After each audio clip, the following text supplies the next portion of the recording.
विघ्नहर्ता श्री गणेश, श्री गणेश, श्री गणेश। जोगन कंथा, आपका हमारे राजभवन में स्वागत है। आपके मुख से नारायण की इतनी सुंदर स्तुति सुनकर हम कृतार्थ हुए। कृपा करके आप मुझे कुछ भेंट स्वरूप देने की अनुमति दीजिए। हरि हरि, अवश्य महाराज। महारानी,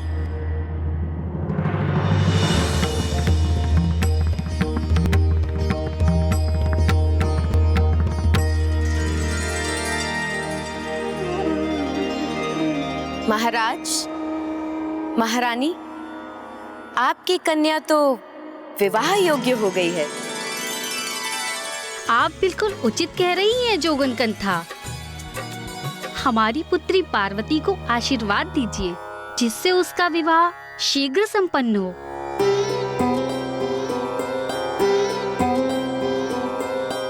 आपकी पुत्री तो तेजस्विनी है, सर्वगुण संपन्न है, संस्कारी है। इनका वर बनने हेतु तो ब्रह्मांड के अनेकों सुकुमार रूपवान राजकुमार उपस्थित हो जाएंगे।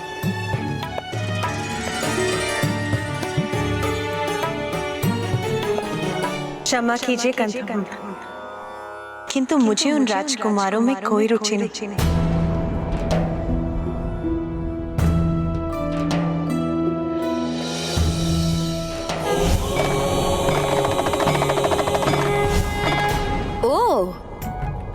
हरी हरी हरी, तो कोई एक है जो विशेष है, जिससे विवाह करने की इच्छा है तुम्हारी? माता, मुझे ऐसी पुत्री चाहिए जो महादेव की पत्नी बनने की अधिकारी हो। मैं तुम्हारी पुत्री बनकर तुम्हारी मनोकामना अवश्य पूर्ण करूंगी। नहीं जोगिनी माता, हमने हमारी पुत्री के लिए किसी विशेष वर का चुनाव नहीं किया है, किंतु हम हमारी पुत्री पार्वती के लिए एक अति उत्तम वर को ढूंढ रहे हैं। हरी हरी हरी, वर आप नहीं ढूंढेंगे महाराज, क्योंकि प्रत्येक कन्या का वर उसका भाग्य पूर्व में ही निर्धारित कर देता है, और आपकी कन्या को तो उसका भाग्य ज्ञात भी हो गया है।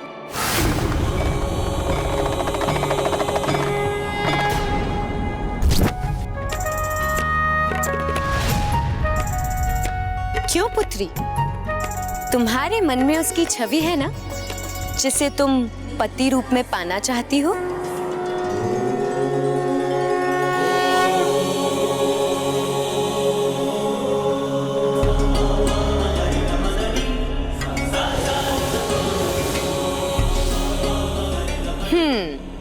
देखा, मैंने कहा था ना, कन्या को तो भली भांति ज्ञात है कौन होगा इसका पति,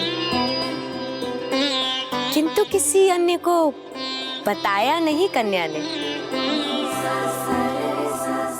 और उचित भी है, क्योंकि बताने का लाभ ही क्या है? मैं कुछ समझी नहीं जोगन माता। तनिक अपना हाथ तो दिखाओ कन्या।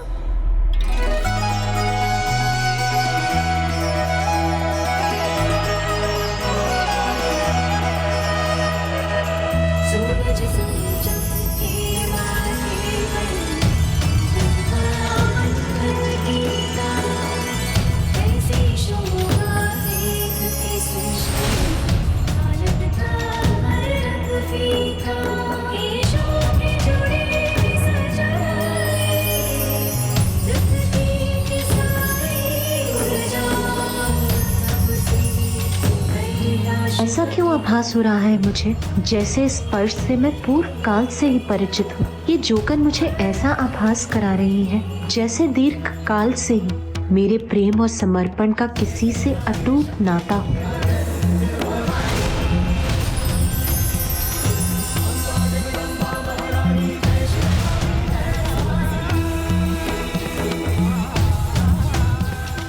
हुआ जोगन माता?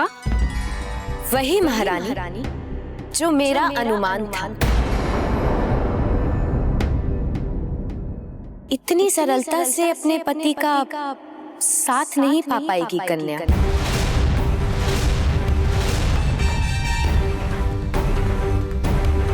वो आपकी कन्या का भाग्य नहीं, क्योंकि उसके लिए इसे 3000 वर्षों तक कठिन तपस्या करनी होगी।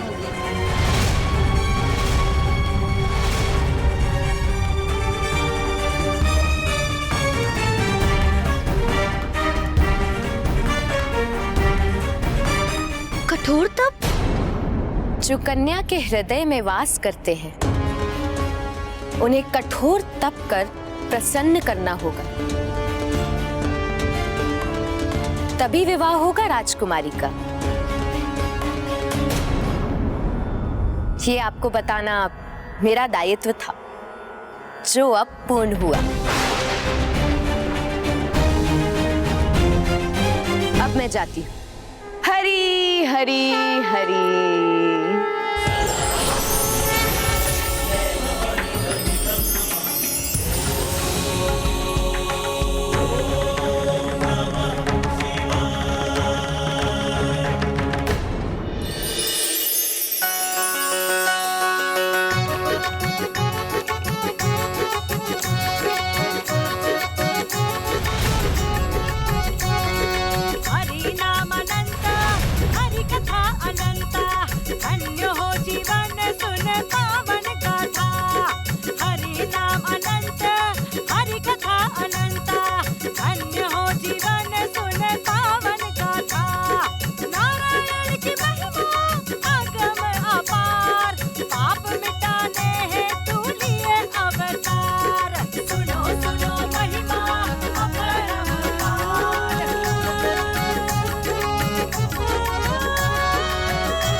पार्वती, तुम रो रही हो? क्या हुआ? ये अश्रु क्यों है तुम्हारे नेत्रों में? याद नहीं माता, किंतु जोगिन माता को जाते थे मुझे ऐसा प्रतीत हो रहा है कि कोई अत्यधिक समीपी मुझसे दूर जा रहा है।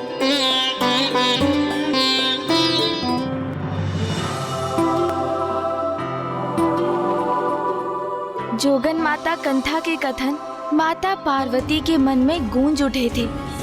इसीलिए माता पार्वती ने अपनी 2 प्रिय सखियों के साथ वन जाकर तप करने का निर्णय लिया।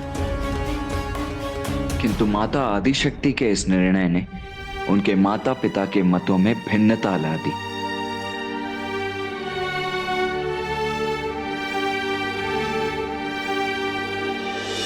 पिताश्री, मुझे आज्ञा दीजिए और आशीर्वाद भी कि मैं अपनी तपस्या संपन्न कर सकूं।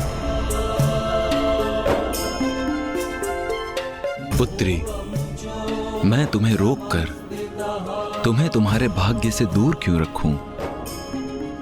सभी को अपने जीवन का लक्ष्य प्राप्त करने हेतु प्रयास करने का पूर्ण अधिकार है।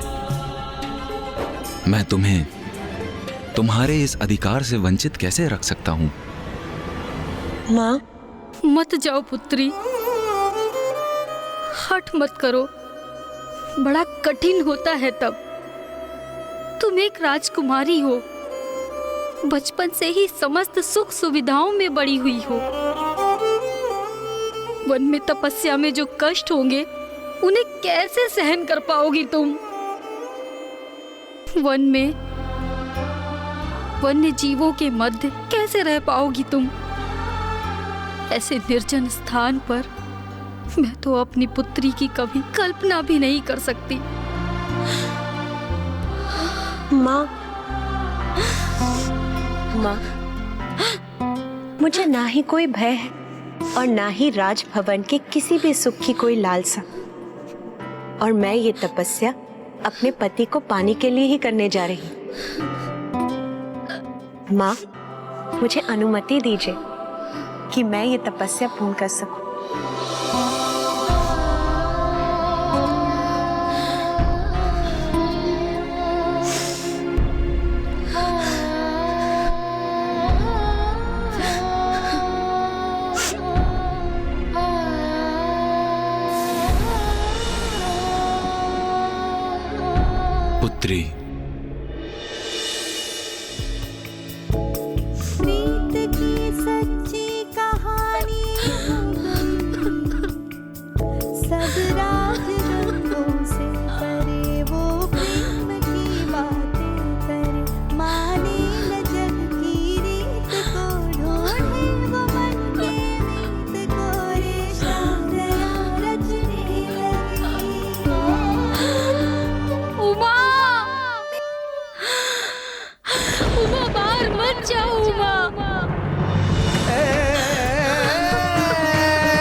जाने दीजिए पुत्री पार्वती को। जोगन माता ने उसका मार्गदर्शन किया है। महादेव को पाने हेतु उसका तपस्या करना अनिवार्य है।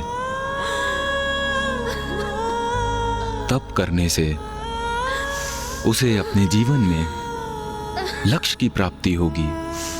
इसीलिए पुत्री पार्वती को मत रोकिए,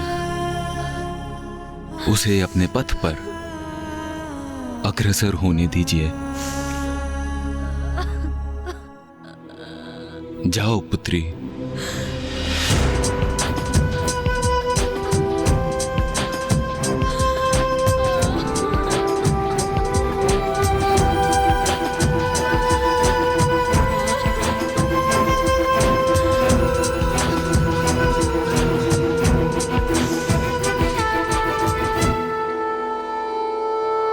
माता मैना अपनी पुत्री को रोकना चाहती थी, किंतु उनके मुख से कोई शब्द ही नहीं निकले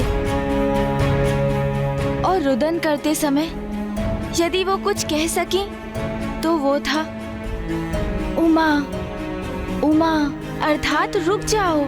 इसीलिए तब से माता पार्वती को एक और नाम प्राप्त हुआ, उमा। अपनी पुत्री को कठोर तप हेतु वन जाते देख कितनी पीड़ा हुई होगी माता मैना को। अवश्य माता, ये तो सभी के लिए अत्यंत कठिन था, किंतु यही तो थी महादेव की वो परीक्षा जिसमें सफल होकर ही माता पार्वती उनका सानिध्य पा सकती थी। और फिर माता पार्वती अपनी सखियों माता जया और माता विजया के साथ गंगोत्री के श्रृंगी तीर्थ पर चली गईं और उन्होंने अपनी तपस्या आरंभ की।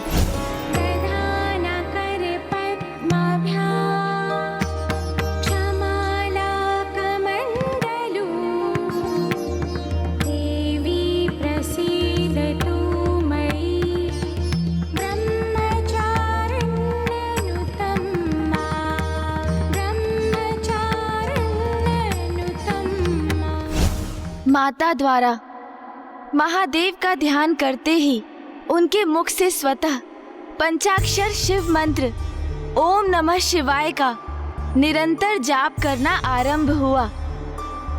किंतु माता ने अभी अपनी तपस्या आरंभ ही की थी कि तभी वहां अट्टासुर और नाराज पहुंच गए।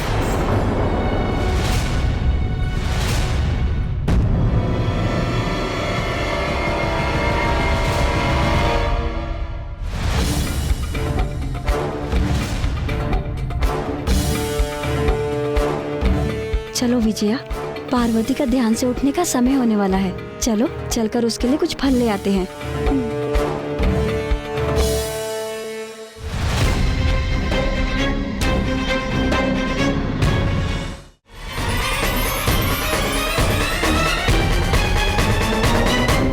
देवी आदि शक्ति अपनी तपस्या में लीन है, कहीं हमारे यहाँ होने का आभास न हो जाए उन्हें। अटासुर, यही है देवी आदि शक्ति?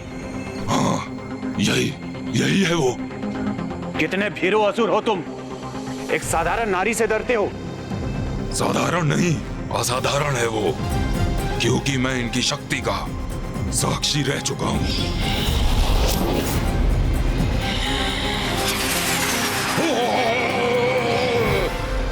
अच्छा, तो अब तुम और ये देवी आदि शक्ति मेरी शक्ति के साक्षी बनोगे, जो मेरे लिए अति उत्तम भी है, क्योंकि मैं इस नारी का वध कर महाराज तारकासुर के समक्ष तुम्हें एक मूर्ख और दुर्बल असुर प्रमाणित कर दूंगा।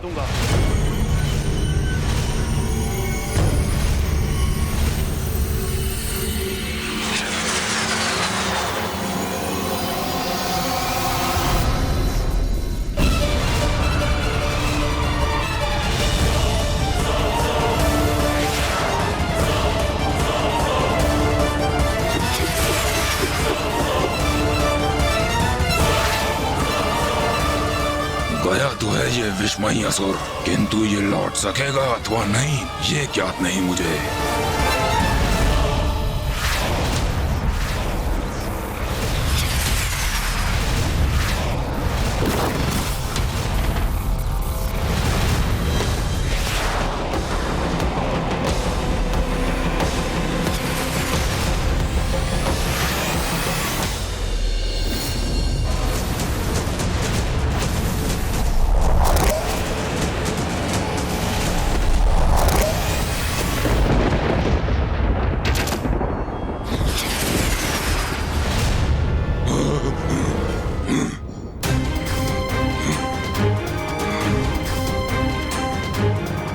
याद हुआ मूर्ख, मैं क्यों भयभीत हो रहा था? अब बता सकते हो मुझे, दुर्बल मैं हूं या तुम?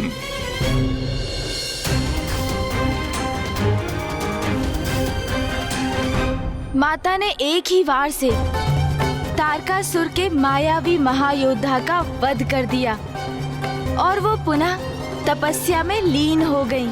और जब अट्टासुर ने इसकी सूचना तारकासुर को दी तो वो ये सूचना पाकर और भी भयभीत हो गए, क्योंकि अब वो ये समझ चुका था कि यदि माता की तपस्या संपन्न हुई तो उन्हें महादेव का साथ प्राप्त होगा, और इसकी कल्पना भी उसके लिए असहनीय थी। अब उसका यह विश्वास कि माता के अहित में ही उसकी रक्षा निहित है और भी सुदृढ़ हो गया था। किंतु कई प्रकार के विघ्न आने के पश्चात भी माता अपनी तपस्या में और अधिक लीन होती जा रही थी।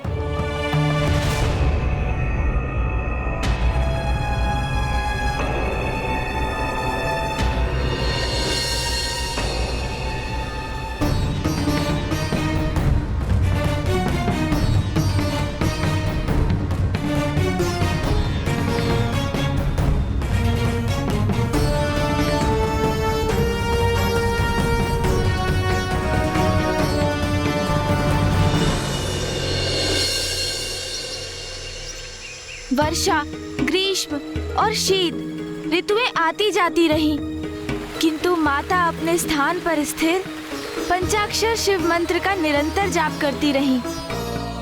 प्रथम वर्ष तो उन्होंने फलाहार कर अपना तप किया, किंतु द्वितीय वर्ष से उन्होंने फलों का भी परित्याग कर दिया। अब वो मात्र वृक्षों के पर्ण अर्थात उनके पत्तों का भोजन प्राप्त कर तप में लीन रहने लगी।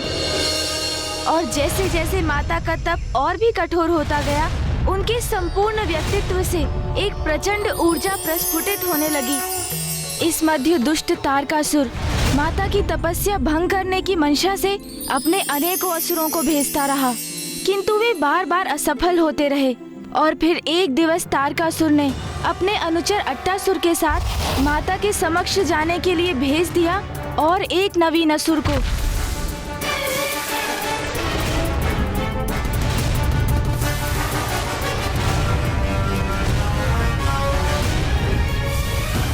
जाओ मूर्ख जाओ, तुम भी अपनी शक्ति का प्रयोग करके देख लो।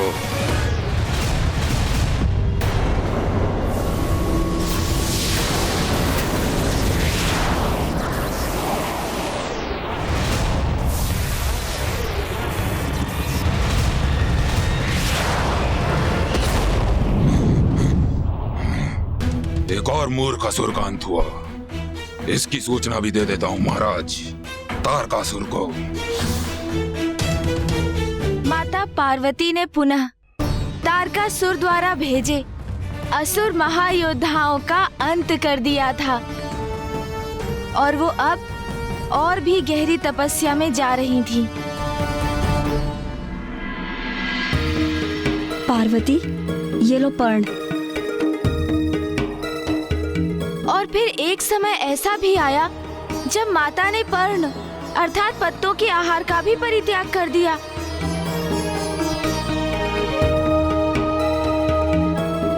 और अब वो निराहार रहकर ही तपस्या कर रही थी, और जिस कारण देवताओं ने उन्हें एक और नाम दिया, अपर्णा। स्वामी, देवी पार्वती की कितनी कठोर परीक्षा ले रहे हैं महादेव।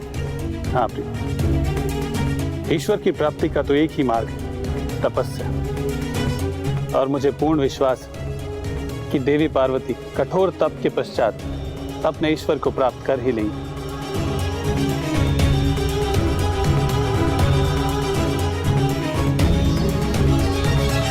पार्वती, ये तो परीक्षा का एक आरंभ मात्र है तुम्हारे लिए। ऐसी कई परीक्षाओं का सामना करना तो विशेष है तुम्हारा।